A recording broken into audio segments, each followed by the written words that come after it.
Halo semua, perkenalkan saya Aryani Pradana Pujamukti dengan NIM 191304121 dari kelas 4B Pendidikan Biologi. Pada kesempatan kali ini, saya akan berbagi mengenai praktikum efisiensi metabolisme di mata kuliah fisiologi hewan.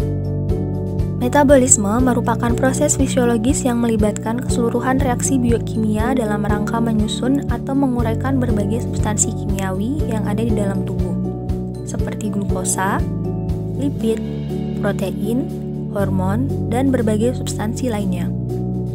Metabolisme diperlukan untuk memproduksi energi, membentuk struktur atau meregenerasi struktur tubuh yang rusak, reproduksi, serta menyokong keseimbangan homeostatis fisiologis tubuh. Metabolisme memiliki 4 fungsi spesifik.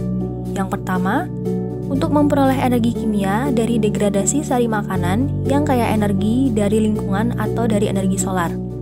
Yang kedua, untuk mengubah molekul nutrien menjadi prekursor unit pembangun bagi makromolekul nutrien menjadi prokursor unit pembangun makromolekul sel. Yang ketiga, untuk menggabungkan unit-unit pembangun ini menjadi protein, asam nukleat, lipid, polisakarida, dan komponen sel lainnya.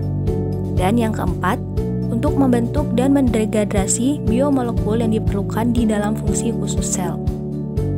Penghitungan efisiensi dilakukan dengan menentukan perkiraan persentase makanan yang diabsorpsi oleh hewan dari sejumlah makanan yang dikonsumsinya.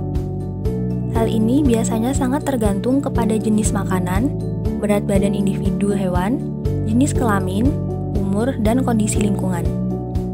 Efisiensi metabolisme juga dapat diperkirakan dengan memperhatikan perubahan berat badan hewan.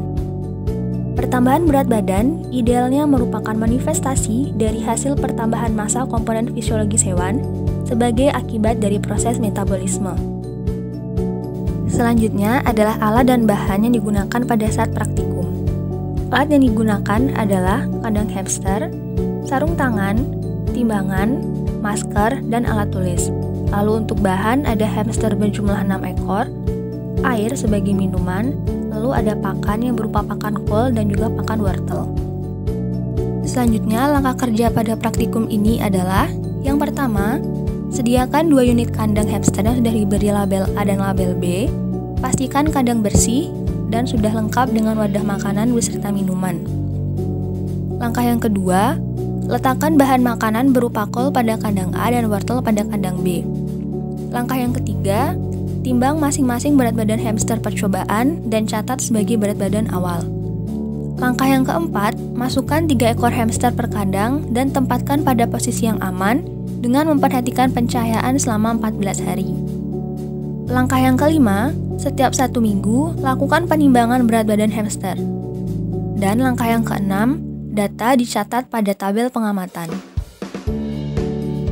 Berdasarkan tabel 1, rata berat hamster selama 14 hari, didapatkan bahwa rata berat badan awal pada kelompok A sebesar 27,5 gram, dan rata berat badan awal pada kelompok B sebesar 30 gram.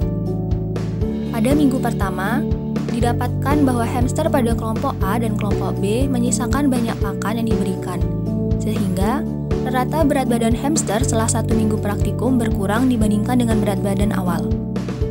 Rata berat badan kelompok A pada minggu pertama sebesar 22,5 gram dan kelompok B sebesar 25 gram. Selisih rata berat badan awal dengan berat badan minggu pertama pada kelompok A dan kelompok B sebesar 5 gram. Lalu, rata berat badan minggu kedua pada kelompok pakan mengalami peningkatan dibandingkan dengan minggu pertama praktikum. Rata berat badan kelompok A pada minggu kedua sebesar 28,5 gram dan kelompok B sebesar 32 gram. Dibandingkan dengan minggu pertama, terjadi peningkatan rata berat badan sebesar 6 gram pada kelompok A dan 3,5 gram pada kelompok B. Penurunan berat badan hamster pada minggu pertama dapat dilihat dari banyaknya sisa pakan yang tidak dihabiskan. Hal tersebut dikarenakan hamster masih menyesuaikan dengan lingkungan baru dan pakan yang berbeda. Pada 2 ekor hamster, juga ditemukan luka pada bagian mata, sehingga menjadi salah satu indikator penyebab menurunnya berat badan hamster. Selain itu, lingkungan baru yang relatif lamai menyebabkan hamster terlihat stres dan lebih sering tidur daripada beraktivitas, baik pada siang hari ataupun pada malam hari.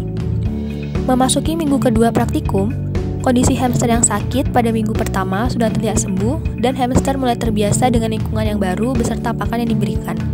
Hal tersebut diamati dari sisa pakan yang lebih sedikit dibandingkan dengan minggu pertama. Adapun simpulan dari praktikum ini adalah perubahan berat badan hamster terjadi karena laju metabolisme dipengaruhi oleh lingkungan beserta kondisi fisik maupun kondisi psikis dari hamster. Kondisi dan lingkungan yang tidak semestinya dapat menyebabkan laju metabolisme terhambat. Dan sebaliknya, apabila kondisi serta lingkungan sesuai, laju metabolisme akan berjalan dengan normal. Sekian yang dapat saya sampaikan pada kesempatan kali ini. Terima kasih sudah menyaksikan, semoga bermanfaat, dan terima kasih.